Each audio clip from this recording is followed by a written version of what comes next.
귀한 자에 따라 신을 신은 내 발이 어찌 그리 아름다운가. 내 널쩍다리는 둥글어서 숭령공에 손이 만든 구슬꿰미 같구나. 지금 읽어드리는 이 내용은요, 여러분들 갖고 계신 성경에는, 한글 성경에는 잘 표현이 안 돼 있습니다. 그런데 NIV나 이런 영어 성경을 보면 여기는 뭐 남자가 한 얘기고 저기는 여자가 한 얘기고 또 저기는 그 친구들이 한 얘기고 구분이 잘 지어져 있어요. 오늘 제가 지금 말씀드리는 이 본문은 9절 그 가운데까지가 남자가 여자에게 하는 고백입니다. 그 남자가 지금 하고 있는 말이다, 그렇게 생각하시면서 들으세요.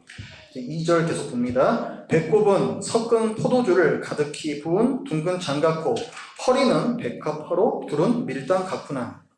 두 유방은 암사슴의 쌍태 새끼 같고 목은 상아 망대 같구나.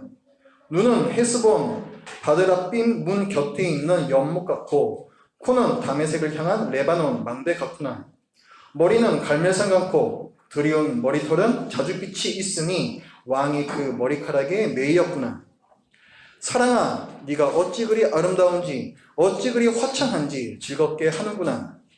내 키는 종려나무 같고 내 유방은 그 열매송이 같구나.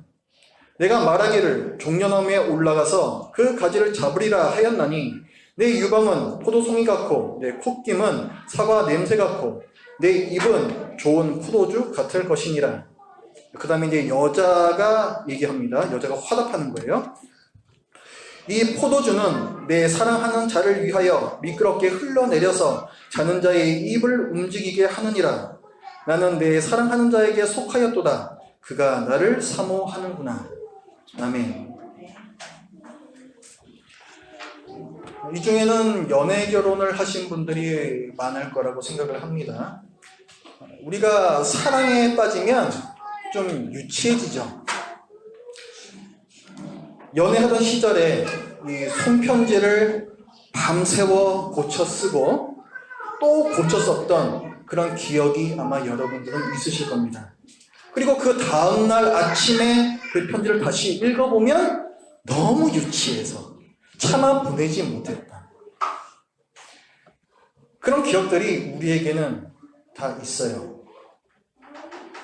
사랑에 빠진 두 남녀의 사랑 이야기, 이 아가서를 읽으면서도 우리는 남의 연애 편지를 몰래 훔쳐보는 것 같고, 읽으면서 너무 유치해서 아니 이 바쁜 시간에 내가 이런 글을 읽고 있어야 하나, 이것도 성경인가 하는 짜증마저도 살짝 나는 책이 바로 이 아가서가 아니겠습니까? 그리고 오늘 제가 하필 설교해야 할 이 본문은 그 내용이 참 낯뜨거워요. 1절부터 그 9절 그 전반절까지는 솔로몬 왕이 말하는 겁니다. 자기 신부인 술람미 여인에게 그 여인의 몸 여기저기 구석구석을 얘기하면서 찬미를 합니다. 무슨 배꼽이 아름다워요. 당신의 콧김마저 아름다워요. 이거 뭐 요즘 식으로 하자면 당신의 삼두박근이 참 아름답네요. 뭐 이런 표현이 아니겠습니까? 너무 닭살스럽고 참 민망해요. 그리고 이 민망함은 여인이 그 아내가 화답하는 말에서 극치에 달합니다. 그 11절과 12절을 보면요. 11절과 12절 같이 읽어볼까요? 시작. 내 사랑하는 자야, 우리가 함께 들러가서 동네에서 유숙하자. 우리가 일찍이 일어나서 포도원으로 가서 포도음이 돋았는지 꽃술이 퍼졌는지 석류꽃이 피었는지 보자. 거기에서 내가 내 사랑을 내게 주리라. 이렇게 나와요. 지금 여자가 남자에게 답을 하는 건데 무슨 내용이에요? 내 사랑하는 자야, 우리가 함께 들러가서 동네에서 유숙하자, 자자, 이런 거예요. 그러니까 우리 둘이 같이 자자.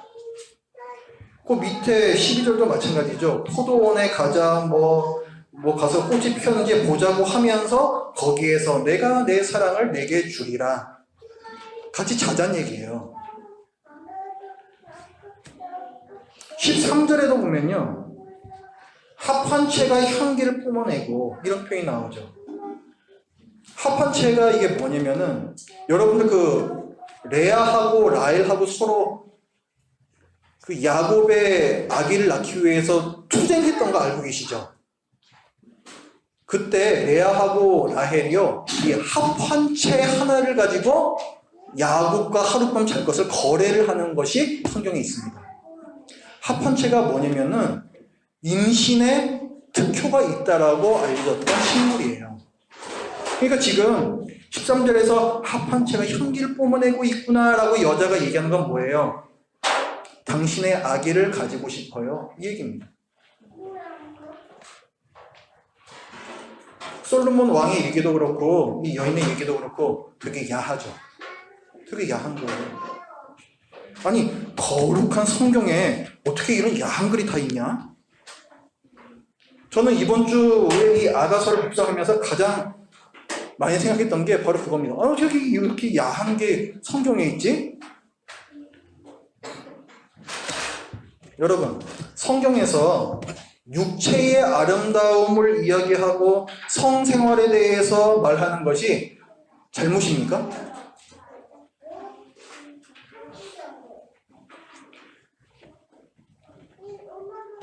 교회에요, 잘못된 사상이 들어와 있습니다. 이원론이라고 그래요. 이원론. 두 개를 완전히 갈라버리는 거, 이원론이라고 부르는데, 영은 선한 것이고 육은 악한 것이라고 보는 거, 그게 이원론입니다. 영적인 것은 선한 것으로 보고 육적인 것은 악한 것으로 보니까, 그럼 우리의 성생활은 뭘로 보겠어요? 악한 것으로 보겠죠? 우리 육체에 어떤 기쁨, 쾌락을 주는 거잖아요. 그러니까 부부 관계일지라도, 부부 지간일지라도 성생활은 이 육체적인 즐거움을 주는 것은 악한 것이다 라고 보는 그런 가르침들이 이 교회 안에서도 계속해서 내려져 왔어요. 왜냐하면 교회가 처음 만들어지던 당시에 유행하던 그 철학 사상이 이원론이었기 때문에 그렇습니다. 무슨 플라톤, 아리스토텔레스 이런 분들이 잘 정리한 것들이 그 이원론의 어떤 그런 것들이 있어요. 그걸 바탕으로 신학이 만들어졌다는 거죠. 그러니까 교회 안에서도 육적인 것, 성적인 것은 악한 것이다 이렇게 가르쳐 왔습니다. 다만 우리 창세기 1장에서 보면은 사람에게 하나님께서 사명을 주시죠. 생육, 번성, 충만하라 이런 사명을 주시잖아요. 그래서 그 목적을 위한 성생활만 선하다 이렇게 가르쳤습니다. 그러나 우리의 성이라는 것은 결코 부끄러운 것도 아니고 더러운 것도 아닙니다. 성이라는 것은 하나님께서 우리에게 은혜로 주신 선물이에요. 성생활은 결혼, 하나님께서 세우신 그 결혼의 질서 안에서 아름답다라고 신약과 구약 성경 모두가 일관되게 말씀을 하고 있습니다. 그런데 사람들이 하나님께서 우리에게 주신, 은혜로 주신 이 선한 성이라는 것을 이상하게 사용하기 시작했어요. 하나님께서 정하신 결혼의 질서 밖에서 이것을 사용합니다. 하나님께서 주신 본래 아름답고 선한 육체와 성이라는 것을 더러운 방향으로 사용하기 시작한 거죠. 그것을 타락이라고 얘기합니다. 성과 마찬가지로 남자와 여자의 관계도 타락을 했어요. 하나님께서 이 세상을 창조하실 때에는, 사람을 만드실 때에는 양성은 동등했습니다. 우리 창세기로 가보겠습니다. 창세기 2장 말씀 봅니다.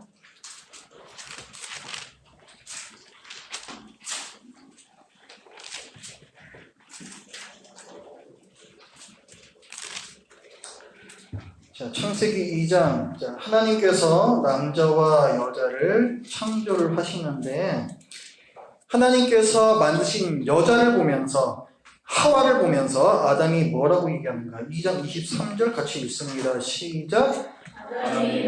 이는 내 뼈 중에 뼈요 살 중에 살이라. 거기까지. 자, 아담이 하와를 보면서 이는 내 뼈 중에 뼈요 살 중에 살이다. 너와 내가 다를 바가 없다라고 얘기를 하고 있는 거예요.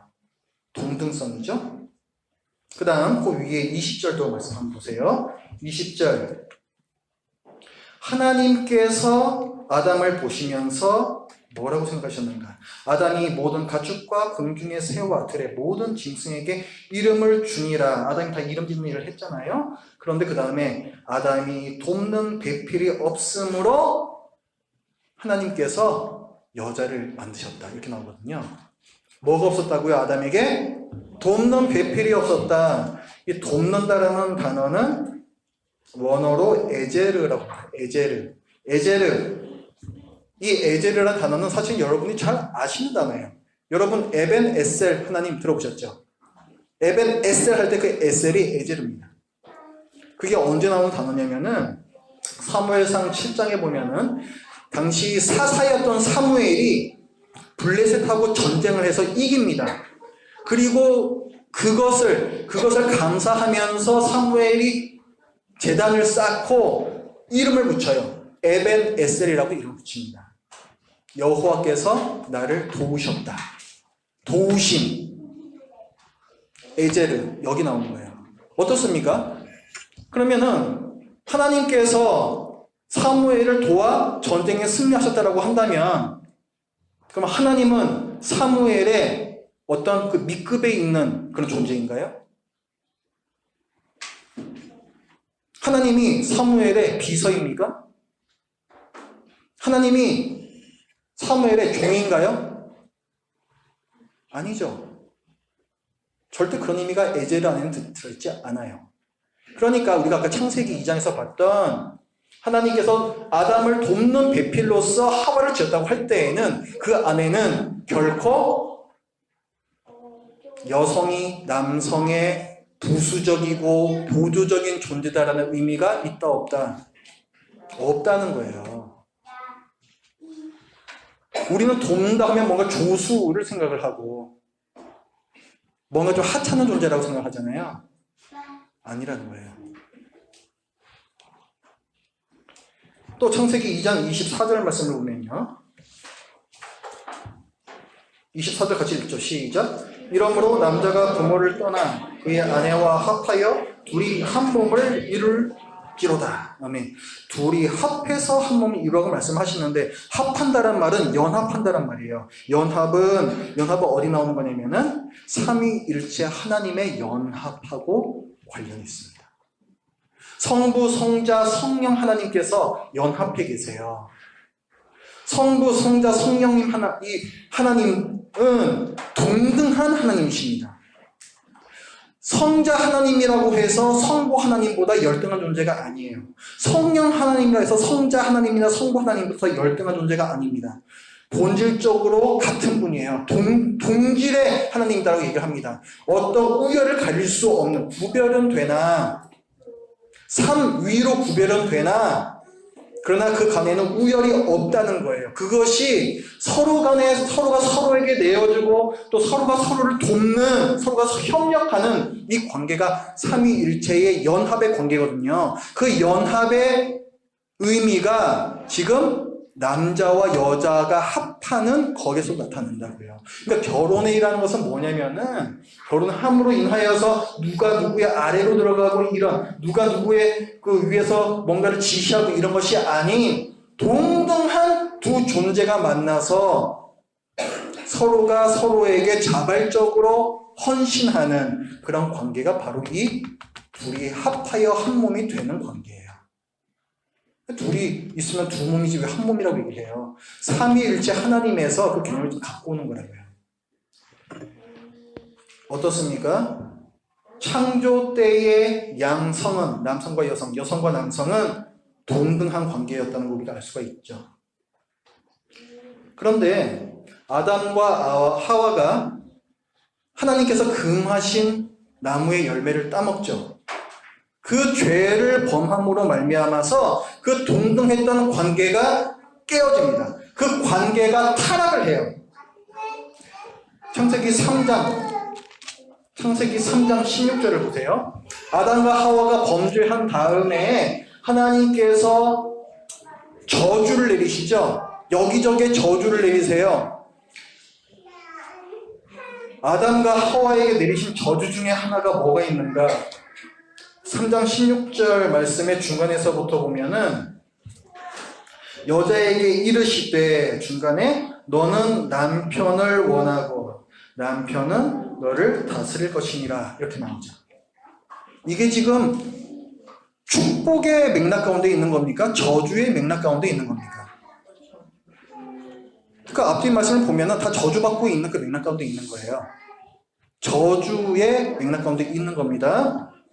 근데 우리가 이 말씀을 보면서 잘못 생각하는 분들이 많은데 너는 남편을 원하고 이거 보니까 아내가 남편을 굉장히 사랑하는구나 사모하는구나 남편이 직장에 가 있으면은 왜 집에 이렇게 안 오지? 계속 이렇게 굉장히 기다리고 어떤 그런 이미지를 떠올리면서 너는 남편을 원하고 이렇게 보는 분들이 있어요.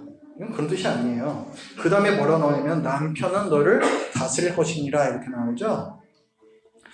남편이 아내를 다스린다는 것은 상하 구조를 의미하는 것입니다. 맞죠?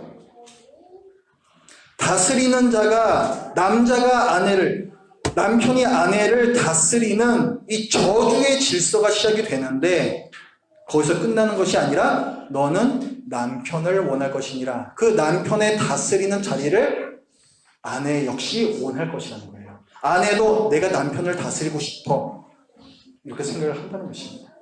뭐예요? 결국은 남편과 아내가 그 주도권을 놓고 계속해서 갈등을 일으키고 투쟁하고 싸우는 그 관계가 아담과 하와의 범죄의 결과 시작이 된다는 거예요. 그러니까 이 누군가가 누군가를 다스리는 그 부부간의 그 관계는 형벌이고 저주입니다. 왜 하나님께서 이런 저주를 주신지 아세요? 아담과 하와가 무슨 죄를 저질렀어요? 선악과를 따먹었죠? 왜? 하나님처럼 되고 싶어서 가장 높은 자리로 올라가고 싶어 했죠. 그래? 너희들 그렇게 최고의 자리를 원해? 그럼 어디 너희 둘이서 그 최고의 자리를 놓고 한번 싸워봐. 그게 형벌이에요. 그래서 남편과 아내 사이에 계속해서 그 높은 자리를 놓고 싸웁니다. 이것은 우리가 겪는 현실이기도 하죠. 남성 우월주의. 가장 대표적인 것이 가부장제입니다. 남자에게 큰 권위와 힘이 주어져요. 그것이 가부장제입니다. 그가 남편이라는 이유만으로, 아버지라는 이유만으로. 반대로 여성 우월주의도 있어요. 우리가 몇 년 전부터 신문에서 보고 있는 워마드 그런 것들이 여성 우월주의를 표방하는 단체입니다. 우리가 계속해서 보죠. 남혐, 여혐 이런 것들이 그 감정의 대립의 그 골이 계속해서 깊어지고 있잖아요, 지금. 왜 남자와 여자와 남자 계속 싸우고 있을까요? 본래 남성과 여성, 여성과 남성 그렇게 창조되지 않았으나 그들이 죄를 지음으로 말미암아 저주를 받은 거예요. 그들의 관계가 타락을 한 겁니다.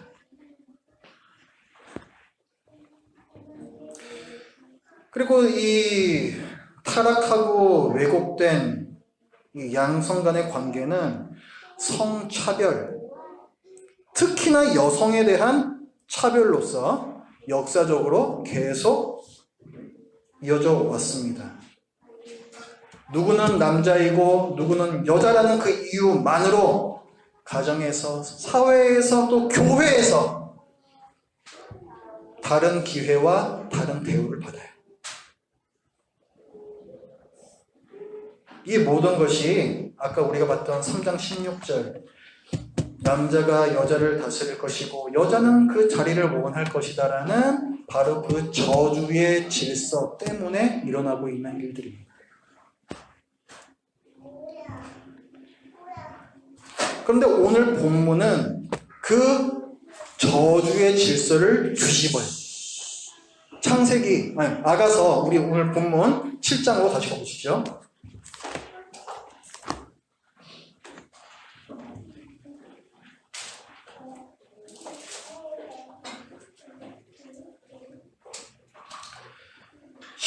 말씀, 7장 10절 말씀 같이 읽습니다. 시작. 나는 내 사랑하는 자에게 속하였도다. 그가 나를 사모하는구나. 아멘. 원래 저주의 질서는 뭐예요? 서로가 서로를 지배하려고 하는 관계죠.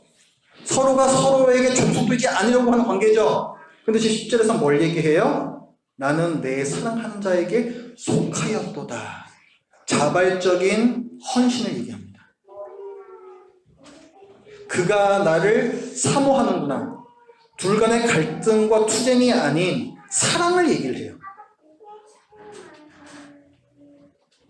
그리고 이 사랑은 일반적인 한쪽에서 사랑이 아니고 양편에서의 동등한 사랑입니다. 1절부터 9절 말씀은 신랑되는 솔로몬 왕이 자기 아내를 찬미하는 거예요. 그 아름다움을 찬양하는 것입니다. 신랑이 아내를 찬양을 하고 또 거꾸로 신부가 또 신랑을 찬미하는 그 본문도 나와요. 그 본문은 5장 10절부터 16절 말씀을 보면은 한번 보세요. 5장 10절부터 16절. 이거는 여자가 얘기를 하는 거거든요. 10절부터 16절까지 보면은 우리가 오늘 읽었던 본문과 거의 똑같아요. 내 사랑한다는 희고도 불과 많은 사람 앞에 뛰어나구나. 머리는 뭐 같고, 머리털은 뭐 같고, 눈은 또 뭐 같고, 뭐 뺨은 뭐 어떻고, 입술은 어떻고, 손은 어떻고 쭉 나오죠. 그렇죠? 상도박근이 아름다워요. 또 하고 있잖아요, 지금.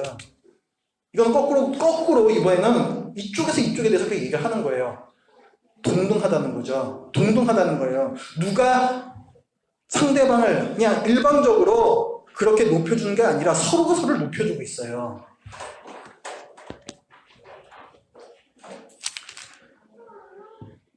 또 아가서는 타락한 성이 아니라 순결한 성에 대해서 말씀을 하고 있습니다.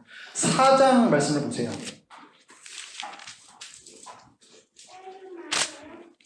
이 여인이 살던 동네에는 많은 또 남자 청년들이 있었습니다. 그런데 이 여인이 그 청년들이 계속해서 이 여인에게 대쉬를 하는데 그때 이 여인이 어떻게 하는가? 4장 12절 말씀 같이 읽죠. 시작. 내 누이 내 신부는 잠근 동산이요 덮은 우물이요 동한 샘이로구나. 아멘. 잠근 동산, 덮은 우물, 동한 샘 절대로 내어주지 않는다는 거예요. 자기 육체를 절대로 내어주지 않는다는 것입니다. 다른 사내들한테는 문을 잠근 정원이고 뚜껑이 덮인 우물이고 봉해버린 샘과 같은 그것이 바로 이 여인이라는 거예요. 그런데 그 여인이 오늘 본문 7장 8절을 보면 남자가 얘기하거든요. 내가 말하기를 종려나무에 올라가서 그 가지를 잡으리라. 종려나무는 그 실제로 보면 여인을 뜻하는 것인데 그 종려나무에 올라가서 그 가지를 잡으리라. 이건 어떤 성적인 표현이죠. 이렇게 남자가 여자에게, 그러니까 남편이 아내에게 이 얘기를 했을 때 이 여인이 어떻게 하는가? 9절 후반절에서부터 보면은 이 포도주는 내 사랑하는 자를 위하여 미끄럽게 흘러내려서 자는 자의 입을 움직이게 하느니라. 그러면서 어디 가서 함께 자자, 합환책 얘기도 하고 막 이렇게 나오죠. 그러니까 이 여인은 자기 남편에게만, 오직 한 사람에게만 자기의 몸을 열어주는 거예요. 순결한 성이라는 것입니다. 그러니까 지금 아가서에서 우리가 뭘 본 거냐면은 서로 간의 동등한, 서로 간의 사랑을 우리가 봤고요. 나는 네게 속하였다라고 하는 자발적인 헌신을 받고요.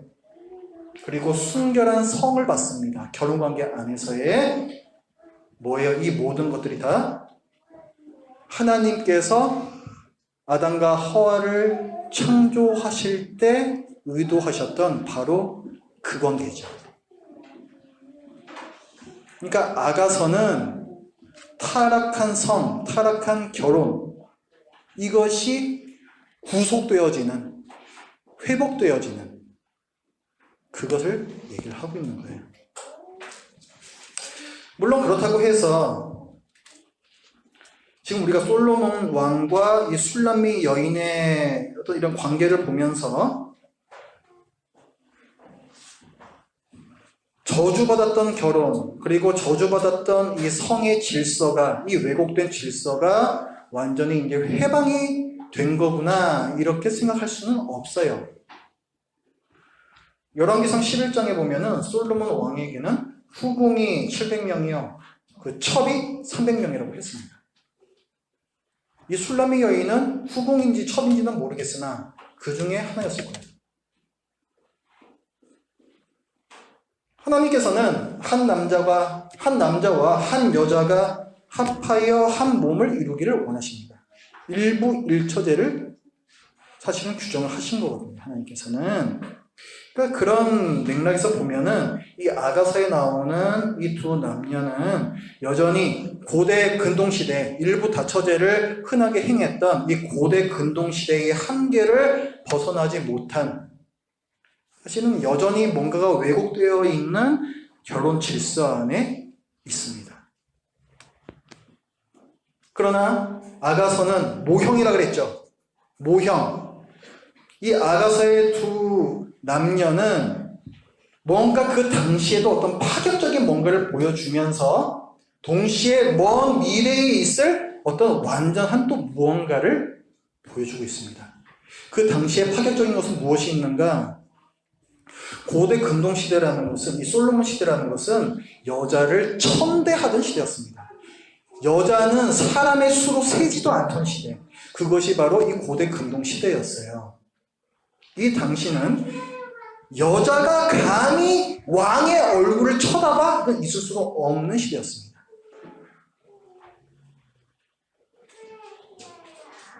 심지어는 이 왕이, 거의 신의 아들이라고 여겨졌던 이 왕이 자기 후궁 혹은 첩에게 자기의 어떤 그런 사랑 고백, 그런 낯간지러운 사랑 고백을 한다는 것 자체도 이건 사실 있을 수가 없는 일이에요. 그런데 이 둘은 그런 일을 행하고 있습니다. 당시의 사회 질서와 통념을 깨어버리는, 뛰어넘는, 그러니까 많이 왜곡되고 타락해 있는 질서를 어느 정도까지는 그것을 깨어버리는 그런 일을 지금 하고 있다는 거예요. 그리고 이 아가서는 아담과 하와의 범죄 이후에 왜곡되어버린 양성 간의 질서, 이 결혼의 관계가 하나님의 은혜로 구속되고 있음을 어렴풋이 보여주고 있습니다. 아담과 하와가 범죄한 이래로 이 세상은 죄로 물들었어요. 그런데 그리스도께서 이 땅에 오셨을 때, 2000년 전에 이 땅에 오셨잖아요. 그때에 이 세상이 죄로부터 구속이 되기 시작했습니다.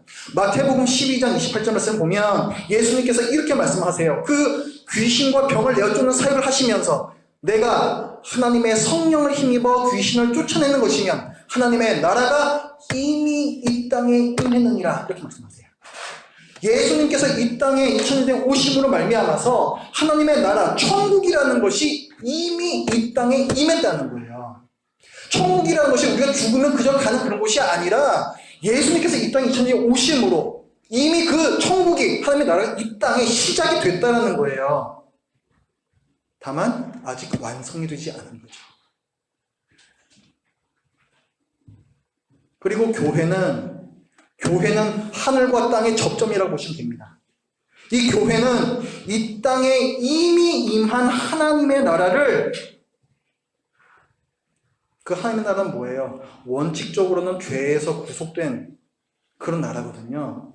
그런 하나님 나라를 증거하고 보여주는 존재, 그것이 바로 교회입니다.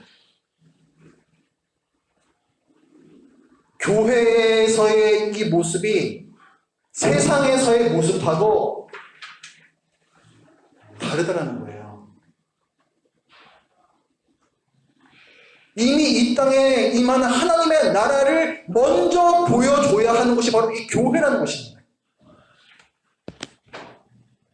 예를 들어서 지금도 이 땅에는 하나님의 사랑과 정의 질서가 무너진 영역들이 많이 있습니다. 원래 사람은 서로 사랑하고 정의롭게 행하게끔 그렇게 창조가 되었죠. 그것이 창조 때의 질서죠. 그런데 인간이 범죄합니다. 그래서 서로 사랑하지 않고 오히려 서로를 미워해요. 그리고 죽이고 전쟁을 합니다. 사회적 약자가 억울하게 눈물을 흘리는 죄로 물든 세상이 바로 이 세상이죠. 타락한 질서입니다. 교회는 무엇을 해야 됩니까? 교회가 전쟁을 반대합니다. 그리고 사회적 약자의 아픔을 끌어안고 그들에게 실질적인 도움을 주면서 죄에서 구속된 하나님 나라를 보여줘야 하는 거죠. 그것이 교회가 할 일 맞지요?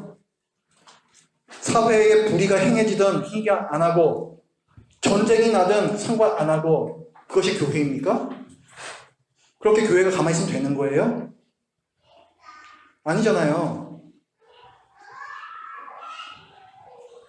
이 세상에 죄로부터 구속된 하나님의 나라를 보여주려고 노력하는 것이 바로 교회여야 된다는 거예요. 그렇다면 양성 간에 남성 여성 여성 남성 간의 이 질서가 무너져 있는 영역에서는 어떻게 해야 되겠습니까?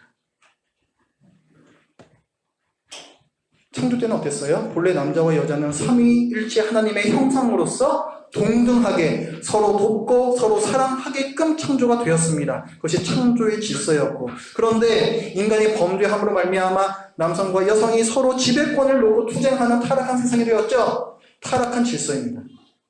교회는 이 타락한 질서에 반대하고 동등한 양성의 질서를 실제적으로 구현함으로써 죄로부터 구속되는 하나님의 나라를 보여줘야 돼요.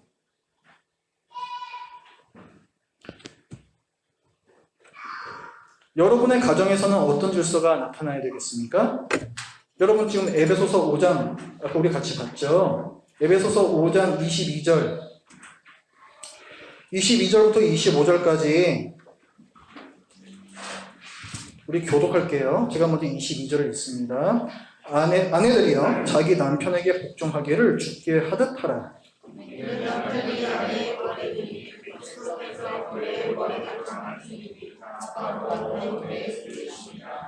그러므로 교회가 그리스도에게 하듯 아내들도 범사에 자기 남편에게 복종할지니라.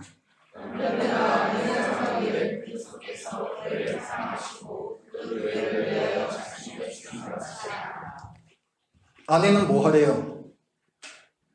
남편에게 복종하라 그러죠. 남편은 아내에게 어떻게 하래요? 사랑하라 얘기하죠? 그러면은 아내는 복종만 하면 되는 것이고 남편은 사랑만 하면 되는 거죠. 그래요, 안 그래요? 대답해 보세요. 그래요, 안 그래요? 아닌 거예요. 우리가 방금 읽은 본문의 그 윗절 21절 말씀 같이 읽어봅니다. 시작. 그리스도를 경외함으로 피차 복종하라 나오죠. 피차 복종하라. 서로가 서로에게 복종하라는 거예요. 아내든 남편이든 할 것 없이 서로가 서로를 사랑하며 서로가 서로에게 복종해야 됩니다. 자발적 헌신.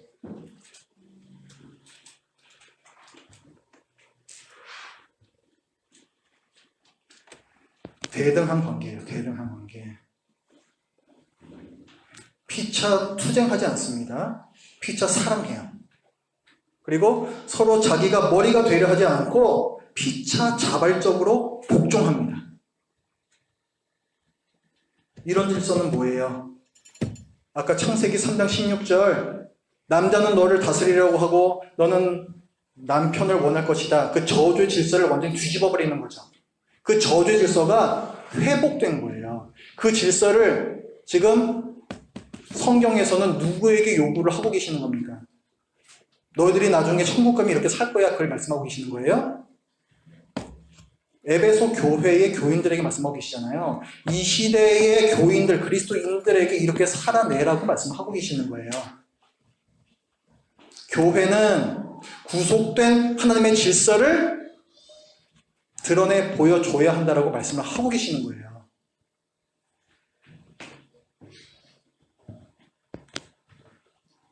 그러면 가정에서는 그렇고 이 교회에서는 또 어떤 질서가 나타날까요? 이 교회에서는 우리가 교회 봉사를 할 때 왜 항상 여성분들은 안내를 서거나 식당 봉사로 들어가십니까?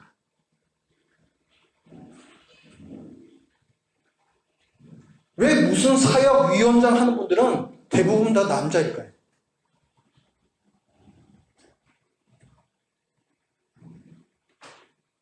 교회 직분은 또 어떻습니까? 목사, 장로, 안수집사. 목사, 장로, 안수집사는 성경에서 명하고 있는 직분이기 때문에 항존직이라고 얘기합니다. 예수님께서 다시 오신 날까지 항상 존재해야 할 직분, 그것이 바로 목사, 장로, 안수집사예요. 그런데 이들은 안수를 줘서 그 직분을 임명을 하는데 어떤 교단에서는 남성에게만 이 안수를 허용을 하고 어떤 교단에서는 남성, 여성 할 것 없이 다 안수를 해줍니다. 여성 안수를 허용하는 우리 예수교 장로회 예장 쪽의 교단으로는 통합 그리고 백석 대신 합쳐졌죠. 이런 것들이 있고 여성 안수를 허용하지 않는 교단으로는 칼빈주의를 얘기하는 보수적인 교단이라고 보시면 됩니다. 특히 개혁신학을 얘기하는 고신, 합동, 합신 이 세 군데가 대표적입니다. 여성 안수를 허용하지 않아요.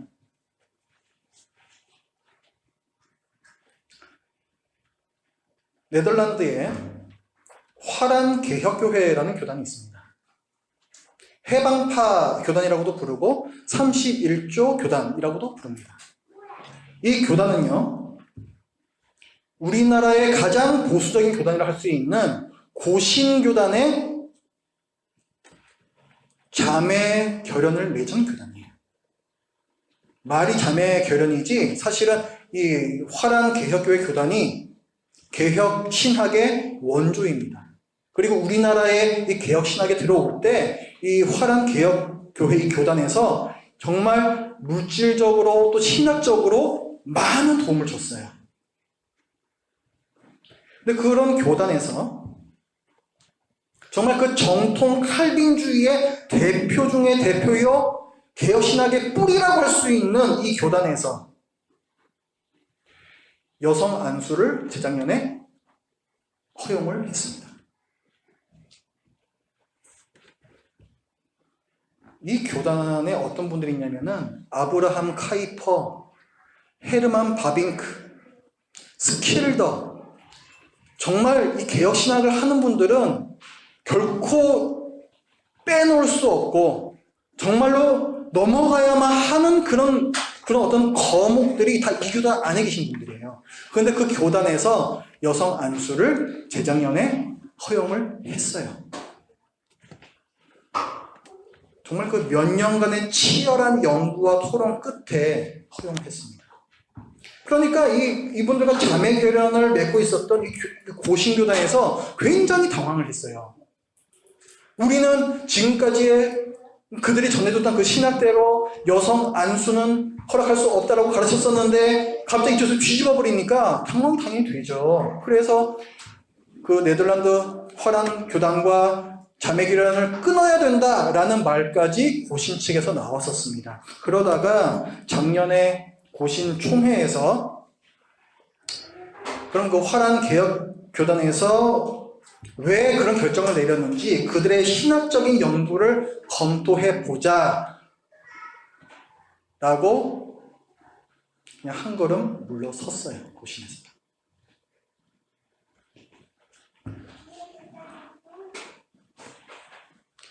우리 교회가 속한 교단 예장, 개혁, 선교 총회는 여성 안수를 허용을 합니다.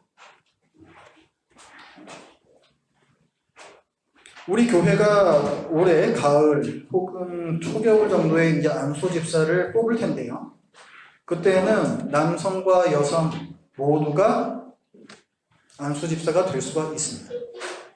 장로도 마찬가지요. 목사도 마찬가지입니다.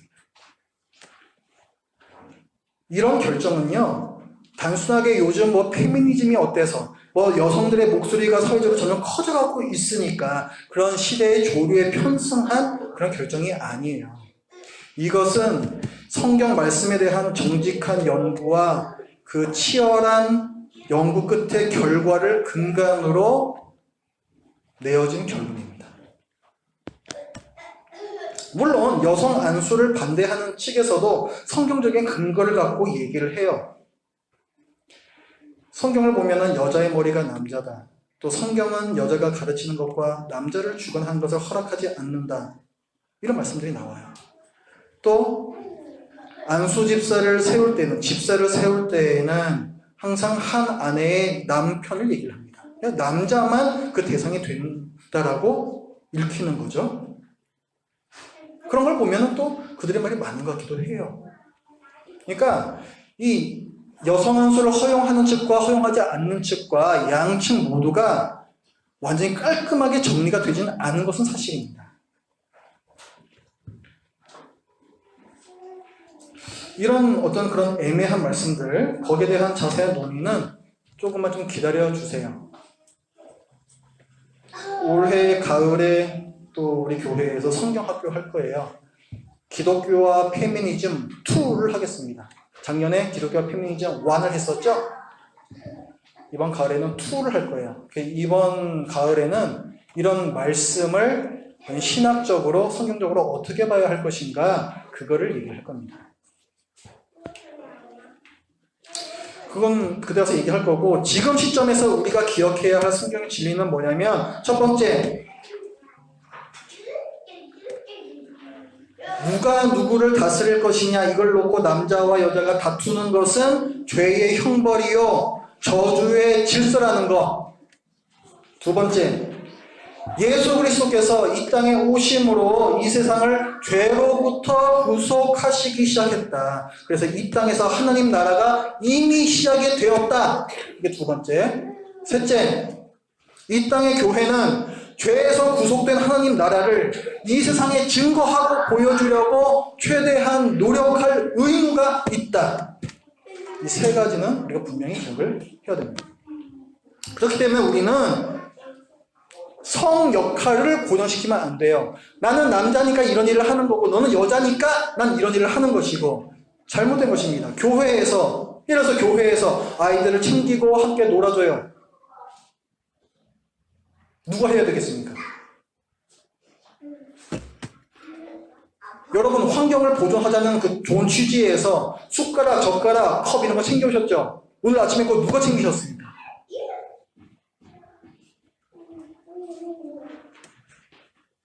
교회 안에서 어떤 힘쓰는 일이 있을 수가 있습니다. 그건 누가 해야 됩니까?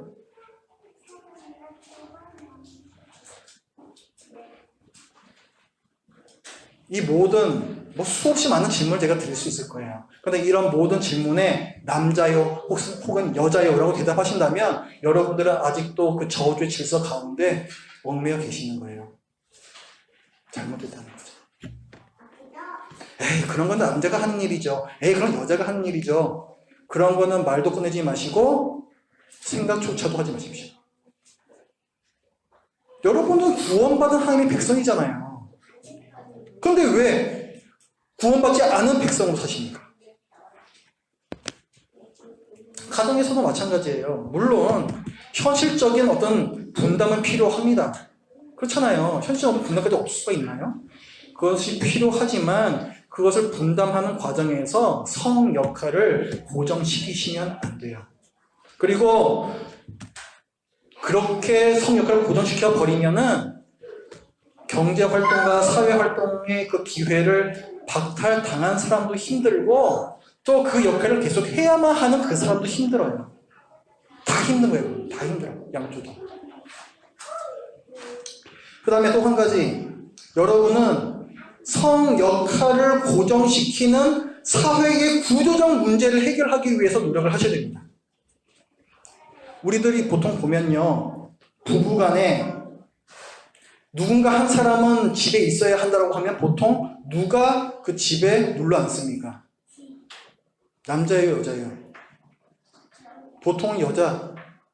아내가 집에 눌러 앉죠? 똑같이 사회생활을 하던 사람이 결혼했는데도 왜 그래요? 현실적인 이유잖아요.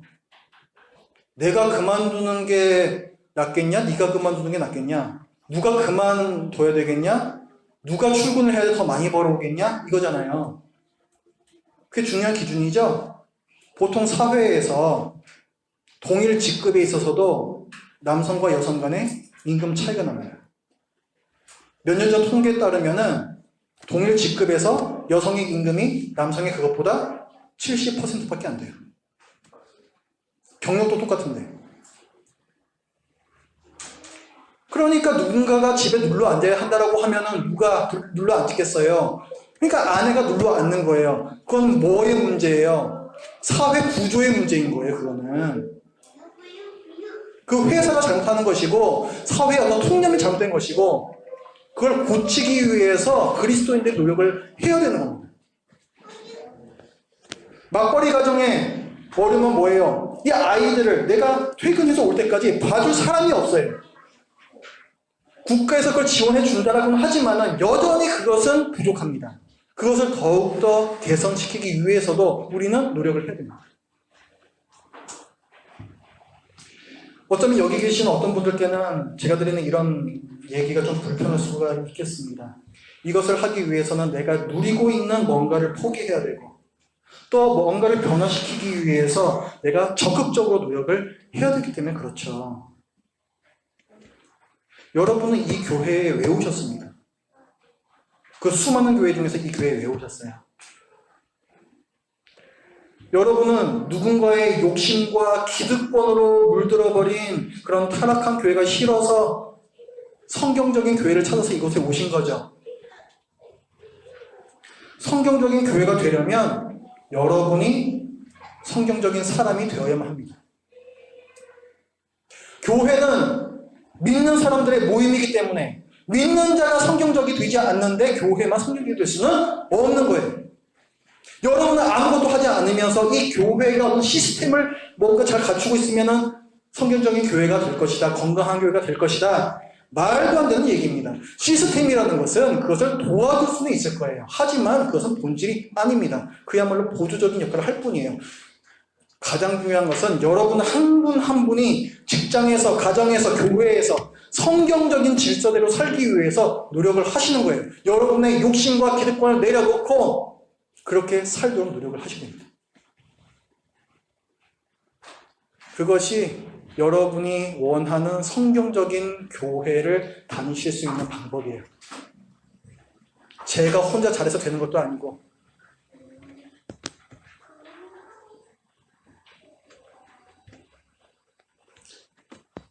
무임승차할 수 있는 성경적인 교회는 없습니다.